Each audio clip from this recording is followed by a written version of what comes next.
another episode of Search News You Can Use with me, Dr. Marie Haynes. Well, it's been a long time since I've said that.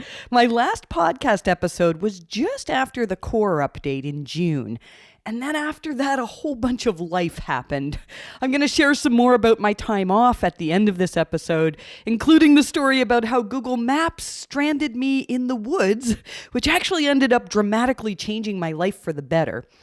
The main focus of this episode is going to be on three topics. First, I'll share what I've seen so far in regards to Google's November core update.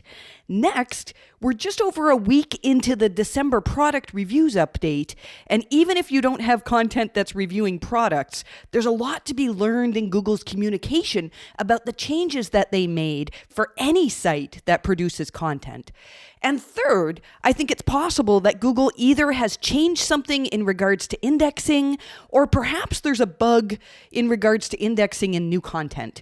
Initially, I had wondered whether Google was able to maybe determine that content was low quality and then simply not index it, but I don't think that's what's going on here. A lot of people are having trouble getting new blog posts into Google's index that actually do seem to be like decent quality. I'm going to share my thoughts on that and also a possible solution as well. This episode corresponds with our online version of Search News You Can Use, episode number 213, and you can find that at mariehaynes.com/newsletter. Okay, let's do it. So, the November core update, it launched November 17th, 2021, and Google said that it would take a couple of weeks to roll out. That's not unusual. Looking at sites affected by this update, the rollout seems to be pretty typical of a core update. And what I mean by that is that most sites that were affected, we tend to see something happening in traffic levels within 24 hours of the November 17th announcement. And then the traffic trend, whether it was increases or decreases, continues in the same direction until eventually, after a few days, maybe a few weeks in some cases, there's a new plateau for traffic. Analyzing this update is really, really challenging. Years ago, Matt Cutts, when he was head of web spam at Google, he tweeted saying that Google tries to minimize significant updates around holiday time. But this year, we've had two big updates during the shopping season. And last year, we had a December core update. And the year before that, even though Google didn't officially announce an update, something happened on November 8th, 2019, that was catastrophic for many, many sites. I've written and spoken about that quite a bit in the past. So I don't think we can say that Google doesn't run updates close to the holidays anymore. That's in the past.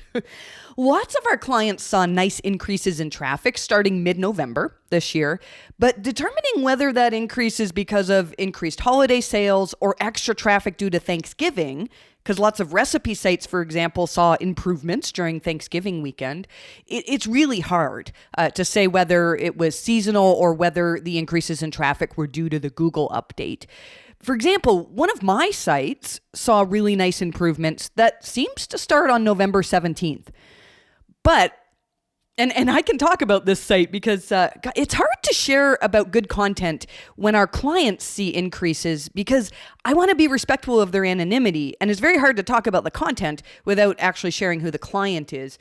Years ago, I was at a conference and a really good speaker gave a fantastic presentation outlining how she improved marketing and SEO for one of her clients. And it turns out that the client was a direct competitor to one of my clients. So not only did I learn a lot, but my client was able to overtake them for keyword rankings after we knew their strategies for some of their keywords. So I don't care whether my competitors to my veterinary site are listening, though. I don't really work on it these days, although I keep saying I'm going to. Probably one day. So let me share about some of the content that seems to be doing well on this site after the November core update. I know I've picked up a few new listeners since I've been off. So for those of you who aren't familiar with my background, I used to be a veterinarian and I learned SEO by creating a veterinary question and answer website. So when I became an SEO, this site was super valuable because it's seen changes with most Google updates. I've answered over 3,000 veterinary questions on the site, and there's a lot of content there. In 2014, Panda 4.0 gave the site a massive boost, and then as I stopped working on it, it really was negatively affected by a number of different Google updates. So when I saw that traffic was increasing on my veterinary site that I haven't worked on for years, I had a look, and sure enough, the pages that were seeing increases, that always see increases at this time of year, are seeing increases. One of the first ever projects I did to acquire links was to create a chocolate toxicity calculator, and it tells you whether your dog ate enough chocolate to make an emergency vet visit necessary. Well, those are fun. If your dog eats chocolate and you have to go to the vet, what the vet does is they'll give medicine to make the dog vomit. I have a lot of memories of dogs, usually labs. It's usually labs that were walking around the clinic just vomiting massive piles of chocolate. And then they usually try to eat it again, which is super, super gross. So hopefully none of you are listening to this while you're eating right now.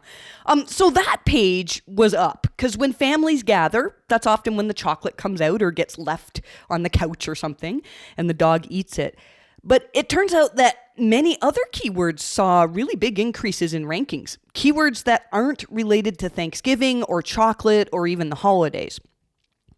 The content on these pages that increased really is helpful to people.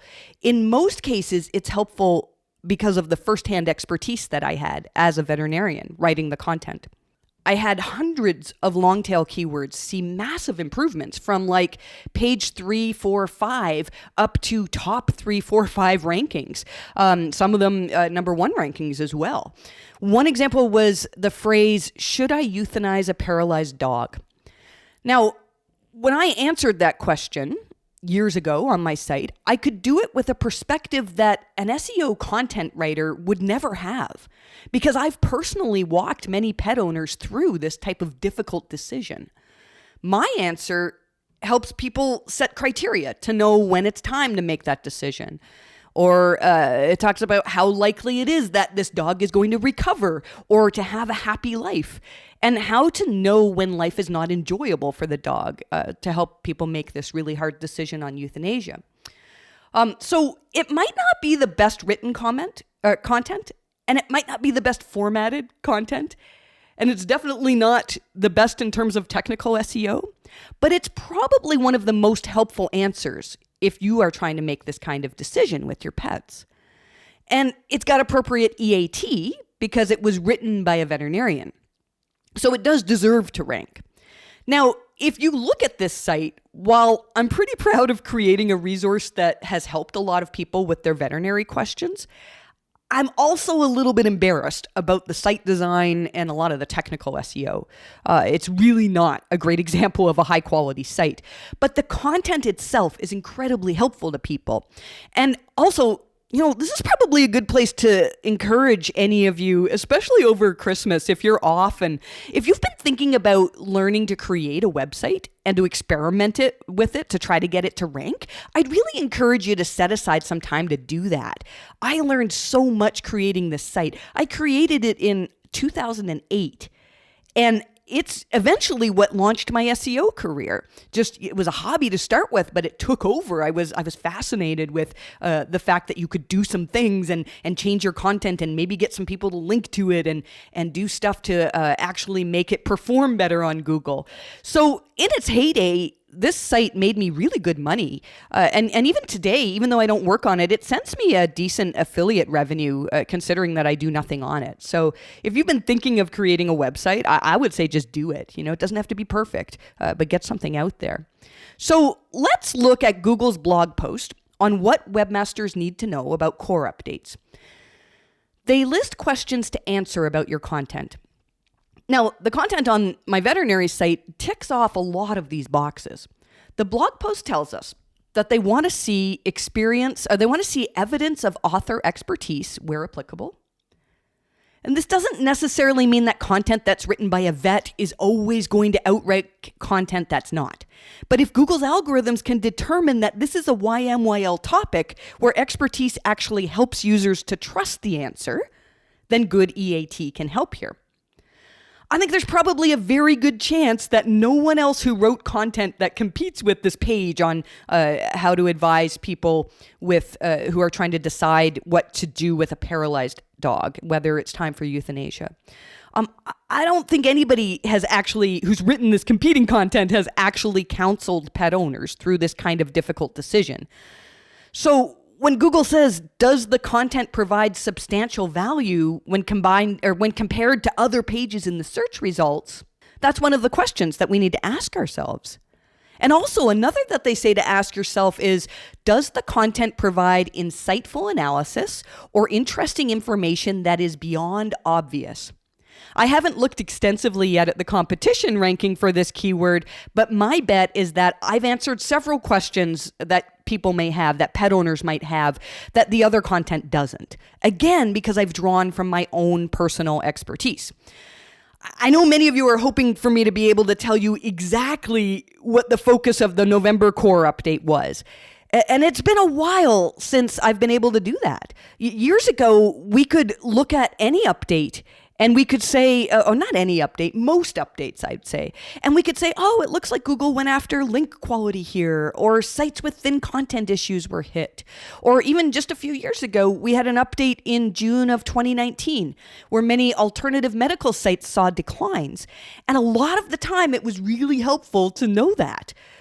Following that June 2019 scientific consensus update, my team and I dug in deeply and we researched everything Google had said or published about how they could evaluate scientific content, about how Google prefers us to reference content. John Mueller said it's probably better to have links embedded within the body of content as opposed to just references listed at the end. And one of the best wins we've had is in helping sites with medical content divide out which parts are alternative or perhaps controversial, and which parts are perceived as being in line with traditional medical consensus. But for the last couple of years, we haven't been able to find any kind of specific focus that allows us to craft advice specific to that particular update. In early November, Danny Sullivan from Google said something that makes perfect sense. And I feel like this is something that I knew, but also I don't know if I did, so I'm going to share this with you. He said, spam updates deal with content that doesn't follow our guidelines. Core updates, which is what November 17th was, are simply an adjustment to how we assess content overall. Google has now a couple of different guidelines. And if you've heard me talk a lot, you've heard me talk about the Quality Raters guidelines. Well, what Danny is talking about here is not the Quality Raters guidelines. He's talking about Google's search quality guidelines, the ones that are written directly to webmasters, not to the Quality Raters. These are the guidelines that tell us not to buy links or to cloak pages or to do other things that might be seen as deceptive to our users. So if you were negatively affected by the November core update, or really any core update, this isn't because you've broken Google's guidelines. That's what spam updates are for. Now, we've had some spam updates this summer, and then there was one November 3rd, 2021. But if you saw declines starting on November 17th, or possibly starting a day or two after, and you think the core update hit you, then as Danny says, core updates are simply an adjustment to how Google assesses content overall, not a penalty for breaking their guidelines. If you're still confused about core updates, my team and I have spent an outrageous amount of time working on a piece of content that we should have out this week. It'll be on YouTube and on our site as well. 100 tips to help you understand Google core updates. I walk through each of the questions in Google's blog post that I just talked about, and also how we think Google is accomplishing this in some cases, including a little bit of discussion on whether or not machine learning is being used to help Google identify helpful content. You can subscribe to our YouTube channel if you want to be notified when that comes out. It's also going to have a bunch of tips on recovery because we've helped many sites recover from Google update hits over the years. I first started looking at sites hit by updates in 2012. Well, that's not true. 2011 with Panda. And then I started consulting in 2012. So I've been doing this for 10 years now. And we can't help every site, but we can help a lot of sites. Okay, let's talk about the product reviews update. In April of 2021, Google launched the first ever product reviews update. They tell us that their goal is to promote high quality review content. In their first article about this update, they say, quote, "We know people appreciate product reviews that share in-depth research rather than thin content that simply summarizes a bunch of products." So on December 1st of this year, they pushed out an update to this product reviews algorithm. Again, Google gave us a bunch of questions to ask ourselves to help determine whether content that's reviewing products is actually good, helpful content. I won't read all the questions, but here's a few of them.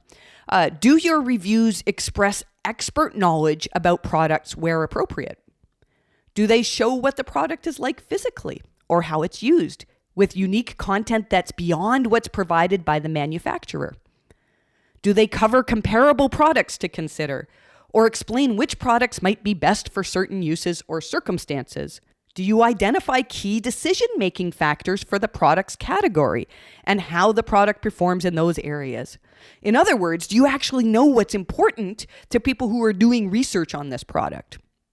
And have you covered that in your post? When the product reviews update initially came out in April, at MHC, we really didn't have that many clients that seemed to be affected. This time, though, I think we might. But again, seasonality makes things really difficult. We have quite a few clients with some increases that do seem to start December 1st, and a few with decreases as well. And it seems that the content that's doing well seems to be content that could be perceived as reviewing products. I'll likely share more details in my next podcast episode, or perhaps in newsletter, on one of our clients that saw unbelievably big gains in content that helps people buy certain medical products. I have a bunch of theories as to why Google promoted their content that line up with their blog post, but something doesn't line up completely because their massive increase actually started on November 30th, which was one day before Google told us they were launching the product review update. So I can't say that it was because of the product review update. I've seen this before, though, where occasionally a site is clearly affected by an update and it seems to start the day before the official rollout. It wouldn't surprise me if Google runs test versions of a new algorithm, maybe on some data centers. But it's possible there's something else going on. So I don't want to go claiming a huge client victory just yet. We're going to give it some more time before we analyze this thoroughly, as it's just been a week since the update came out. Lily Ray had some interesting observations about the product reviews update as well, noting that she's seeing several cases where a manufacturer's website has now started to outrank an affiliate site promoting their product. That kind of makes sense if Google said that demonstrating firsthand expertise is important. And also, she noticed that many product review sites that contain the word best in the domain saw declines after seeing big gains in April. I thought it was interesting to see that BuzzFeed saw big gains following this update. I used to think that BuzzFeed content was often thin and unhelpful, but I've found myself enjoying it more lately. So I'm going to be keeping an eye on them as well. From the chatter that I've seen, it feels to me like the product reviews update had a bigger impact than the November core update. But again, everything is really challenging with seasonality right now.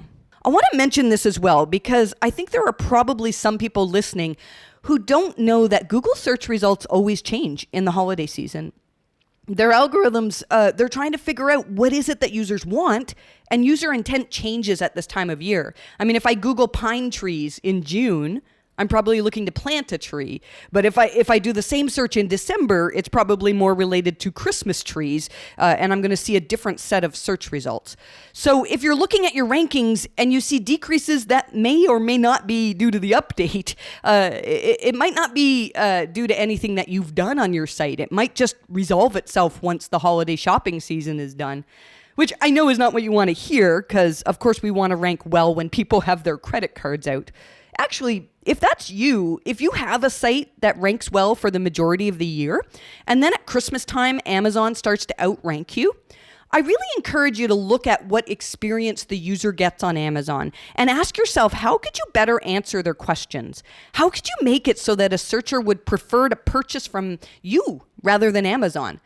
And maybe that means adding some video or adding some photos of you using the products. I do think it's possible, though. I mean, I know it's possible because we've had clients do it to outrank the big giants, provided that you truly deserve to be in that ranking position. If you've been affected by the product review update or the November core update, I'd love for you to tweet at me, Marie_Haynes, and share more information. I'm always looking for sites to analyze, although I can't always promise that I can look specifically at your site. And if you're not sure and traffic has been declining and you can't figure out why, then you can check out our process of reviewing sites on our website and see if maybe a site review is something that would be helpful for you. Since 2008, if Google's communicated something that helps us improve site quality, we add it to our knowledge base, we publish it in our newsletter, we discuss it as a team, and then we decide how can we use this information to help improve our clients' websites. So we're currently booking reviews to start in January, and what you get is a report with about 150 pages filled with prioritized recommendations to help you improve site quality. Okay, let's talk about this third issue. And I think this is a really important one, indexing issues. I've seen a real uptick in the number of site owners that are complaining in the Google Help forums that they can't get new content indexed. That's not all that abnormal. There's always people asking about indexing problems in the help forums. But this time it feels a little bit different to me somehow. My first assumption, which I'll tell you I think is wrong now, was that Google got better at recognizing low quality content and just decided before it got in the index not to put it there. If they are never gonna rank this and nobody's ever gonna see it, why bother having it take up space in the index? But I tweeted about this week, and several of you responded with examples of content that actually looks really good, not low quality content, and Google still won't index this content for you. Many of the people responding said that they were struggling to get blog posts indexed, not thin auto-generated pages, not paginated stuff or tag pages, but legitimate, handcrafted, often expert written content. So I spent about an hour or so looking through our clients' data in Search Console. Most of the people who are having this issue have said that the posts that they can't get indexed are in Search Console, they're in the index coverage report, and they're listed as discovered, currently not indexed. So you can find that in the excluded section of the index coverage report in GSC. And sure enough, I found loads of examples of clients that had published new blog content, articles that really should be indexed in my opinion, and instead they're listed as discovered, currently not indexed. Now, sometimes it can take time for content to get indexed. And sometimes it's just a matter of waiting. But several of you are telling me on Twitter that you've been waiting for months and you've added internal links and you've made multiple submissions through Search Console asking to have your URL indexed, and you still can't get it into Google's index. So here's what Google's documentation says about discovered, currently not indexed. The page was found by Google, but not crawled yet. Typically, Google wanted to crawl the URL, but this was expected to overload the site. Therefore, Google rescheduled the crawl. It's interesting, right? The sites affected they're not like small mom and pop sites with cheap hosting that can't handle, Googlebot crawling the site. I really think something odd is going on here. The other thing that I noticed is that, at least for our clients, when I inspect the URL in Search Console, the one that they're having trouble getting Google to index, Search Console tells me that the way that they discovered this page is via a sitemap. I don't know if that's significant or not, but it seemed to be the case in pretty much every site that I looked at. So I wondered if perhaps, perhaps adding some internal links or even getting some external links, which is hard if your content isn't in the index, but is possible, if that would fix the issue. But several people told me on Twitter today that this did not work for them. So Dan Sure was talking about this a few weeks ago. We've linked to his tweet thread in newsletter because it's really, really helpful. What he did was take that exact same content that he couldn't get indexed, and he put it on a brand new URL, just called the URL something else. And this time when he requested indexing, within a very short time, I think he said just a few hours, it could have been even shorter, it was in the index as expected. A few other people said, yeah, this worked for them as well, just changing the URL to something else. But now as I'm looking at Twitter preparing my notes for this episode, I see other people saying, no, it didn't work for them as well. Tomek Rudsky tweeted at John Mueller saying, sharing the results of a survey with many site owners saying that they were having the same problem getting new content indexed. So John replied saying, quote, surveys like this tend to be biased. Now, I understand what he's saying. Like the people who answer this type of poll or question on Twitter are the ones who are perceiving they have a problem. If you have no problem, you probably scroll right past that. So yes, it possibly maybe looks worse than it is. Also, the next thing is that indexing is like, it's never guaranteed. So, I mean, it's possible that nothing is wrong on Google's side. Every website has pages that they can't get indexed. Often when people are complaining about indexing, there's nothing wrong on Google's side, and instead that's just kind of the way things are supposed to be. But in looking at some of this content and hearing the chatter, I really think something's changed. I think it's a bug or some sort. So we'll see. It's on Google's radar now. If more of us tweet at John, maybe he can bring it up to the web spam team and see. Or you can tweet at me if you have examples, although I think I've got quite a few for now. Hopefully we get some answers on this soon. Okay, I'm trying to keep this podcast a little shorter, although I see that I've failed again. I'm so long-winded. It blows my mind that people want to hear me babble about Google, but I don't think most of you want to hear me go on for a full hour about SEO. So I wanted to finish this episode by sharing just a little bit about my time off and thanking you, my listeners, and also my clients for your patience while I was off this summer. Several of you reached out to say that you missed podcast, and I can't tell you how much that brightened my day whenever you did that. I really am thankful to those of you who reached out to say that to me. The last episode of Search News You Can Use that I recorded was just after the June core update. And then a whole bunch of stressful things happened at that time, including a very dramatic event where we were the victim of a prank, and we were swatted. Now, it's nothing to do with SEO. It really was like a dumb, stupid prank. The guy who did it, he spoofed a 911 call, and he said that he was my son. Now, I don't have a son. I have two amazing daughters. And this guy said that he was in our house with a gun, and he was going to kill himself, unbeknownst to us. And there was no guy in the house. And then he messaged us to say, go outside. Now, we had no idea what was going on. We thought like he sent a package or something. And so my daughter and I went outside. And once we'd been out there for a while, suddenly this man all dressed in black pops up from the ditch across from our house. And he's got this big gun. Kind of looks like an AR in Fortnite. I don't think it is, but this big black gun. And he's yelling at us, come out. We've got the house surrounded. And like, nothing like that has ever happened to me in my life. Sure enough, there were 18 police officers, K9 units. Apparently air support was on the way. They had the whole street blocked off. The neighborhood Facebook page was going kind of crazy, trying to figure out what's going on. And it took a long time for us to realize that we weren't actually getting arrested, that we weren't in trouble, but rather the police were there to protect us. So a lot of other stressful things happened at that time. And I got to tell you, they took their toll on me. I ended up being diagnosed with a kidney infection. And then things got like way worse. I got really, really sick. It wasn't COVID, but dealing with health issues during a pandemic is really, really challenging. The healthcare system is so taxed right now. The good news is, though, that while I was off, I figured out a lot of things. And for the first time in my life that I can recall, I made myself my main project.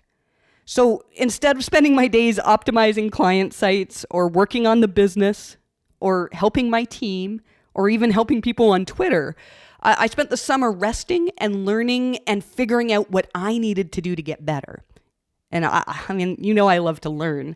And so I spent the summer learning about medicine and about me. So by the end of the summer, my health had actually improved dramatically because of what I'd learned. I know I'm being kind of vague here. I'm going to share, one day, I will share all of the details with you. It's just not time right now. And because I'd spent the summer, I was gardening, I was playing Fortnite, I was relaxing a lot, and I was doing really, really well by the end of the summer. So I decided that before coming back to work, I was going to book an Airbnb in a cabin somewhere in the woods. And one of the things, I've always wanted to do this, some rustic cabin in the middle of nowhere and just have some silence and turn my phone off. And one of the things that I wanted to do was to learn to meditate. And so I packed my keyboard into my car. I was going to make some music and headed off to this cabin in rural Quebec to go and learn how to meditate. And then some of you know what happened in this next in this story because you've seen it on Twitter. Google Maps led me to a fork in the road. And I drove way too far down a road that was not a road, but was an ATV trail. I ended up getting stuck in a massive mud puddle, and I tried for hours to dig myself out. I still have stuff under my nails from trying to dig myself out. There was no cell signal, so I had to hike a few, and remember, I'm recovering from sickness too. I had to hike a ways to get a signal, and then I managed to get a tow truck on their way, but they never came. And by the time I realized that they weren't coming, it was starting to get dark. Now, in hindsight, I should have called 911 that night. But for some reason, I really thought that I could get myself unstuck by morning time, which I'm laughing because this happened in early October. And I'm recording this, so it's December 8th. I get my car tomorrow, actually today, the day that you're listening to this, Thursday this week. It's been a long, long time. So considering that I went on this trip to have a relaxing week to reduce my stress level, being stuck in the woods overnight and terrified with my phone battery dying and everything, it really wasn't the best way to reduce my stress level. It's not what I had planned. I ended up calling 911 at dawn. With my phone battery dying. It was at 1% and it died during the call. But thankfully, when you call 911, they get your GPS coordinates. And so eventually I got rescued. And the police had a really good laugh at this crazy woman who I told them that what I do is I try to figure out Google's algorithms. And here I am with this car with my license plate says TY Google, thank you Google. And my Google Pixel phone died on me. I mean, there's so much irony, so much irony. And I know this seems nuts, but I ended up spending the next few days alone in the cabin that I had booked instead of going home. Now, remember, I went there to learn to meditate. Well, if I wasn't anxious before, I certainly was anxious after my night in the woods. So 2 things happened for me at the cabin. I'm going to write about these one day in a lot of detail, but now's not the time. The first thing that happened was that I studied the science of meditating, and I started learning how to do it. It's not like there's a right or a wrong way, but what I did, and there's multiple ways. I think I'm no one to teach anybody on meditating. There are many of you who know how to do this much more than I do. But what I did was I downloaded an app called Headspace. There's also one called Calm, which I've heard good things about as well. And it basically just walks you through how to do these meditations. It's not spiritual, although it can be spiritual. I mean, it can bring you closer to your idea of who God is or whatever whatever you look to in your life spiritually. But I used to think that meditation was some hokey kind of out there thing, and there's actually really good science about it. After experiencing trauma in the woods, I actually was experiencing really physical symptoms of anxiety. And so I managed to, with meditation, greatly reduce those symptoms and teach myself how to do that. I'm still learning a lot in this area. The second thing that happened was that I made a new friend. Now, I don't know if this happens to you, but whenever I go on a trip or like a conference or something, I almost always meet someone new. And I've made so many friends in the SEO industry on trips. Some of you are probably listening now. Well, this is going to sound maybe a little hokey or maybe I am crazy. I don't know. But my new best friend is me.